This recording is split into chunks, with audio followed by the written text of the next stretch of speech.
Athiyampoor Parko arts and sports club 35ാം വാർഷികാഘോഷത്തിന്റെ നിറവിൽ വാർഷികാഘോഷവും സുശീല ഗോപാലൻ അനുസ്മരണവും നടന്നു. Athiyampoor Parko arts and sports club 35ാം വാർഷികാഘോഷവും സുശീല ഗോപാലൻ അനുസ്മരണവും സംഘടിപ്പിച്ചു. CPIM കണ്ണൂർ ജില്ലാ സെക്രട്ടറി MV ജയരാജൻ പരിപാടി ഉദ്ഘാടനം ചെയ്തു. ഒരു സർഗപ്രതിഭയായ കാനായി ഈ നാടിൻ്റെ അഭിമാനമാണ്, മലയാളികളുടെ അഭിമാനമാണ് എന്ന് പറയാൻ എനിക്ക് അശേഷം മടിയില്ല. പാർക്കോ 35 വർഷമായി വിവിധങ്ങളായ പരിപാടികൾ സാമൂഹിക സാംസ്കാരിക മേഖലയിൽ നടത്തിക്കൊണ്ടിരിക്കുന്ന ഒരു സ്ഥാപനമാണ്. ജനകീയ അംഗീകാരമാണ് ഈ വളർച്ചയ്ക്ക് കാരണം.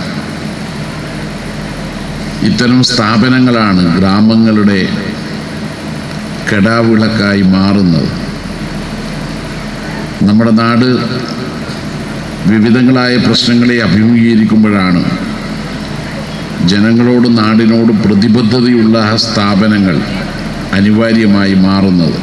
നഗരസഭാ ചെയർപേഴ്സൺ KV സുജാത സുശീല ഗോപാലൻ അനുസ്മരണ പ്രഭാഷണം നടത്തി. ശില്പകലയിൽ തന്റേതായ വ്യക്തിമുദ്ര പതിപ്പിച്ച പ്രശസ്ത ശില്പി കാനായി കുഞ്ഞിരാമൻ, ഗ്രന്ഥശാല പ്രവർത്തന രംഗത്ത് 60 വർഷം പൂർത്തിയാക്കിയ അഡ്വക്കേറ്റ് P. അപ്പുക്കുട്ടൻ എന്നിവരെ ആദരിച്ചു. CPIM ജില്ലാ സെക്രട്ടേറിയറ്റ് അംഗം VV രമേശൻ ഉപഹാര സമർപ്പണം നടത്തി.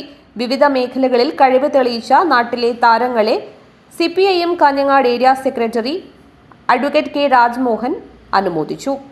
ക്ലബ്ബ് സെക്രട്ടറി സാലു PV അധ്യക്ഷത വഹിച്ചു. M. Raghavan, M. Sethu, AK. Albert, Venuraj Kodoth, MK. Vinod Kumar, Harish Babu Athiyampur എന്നിവർ സംസാരിച്ചു.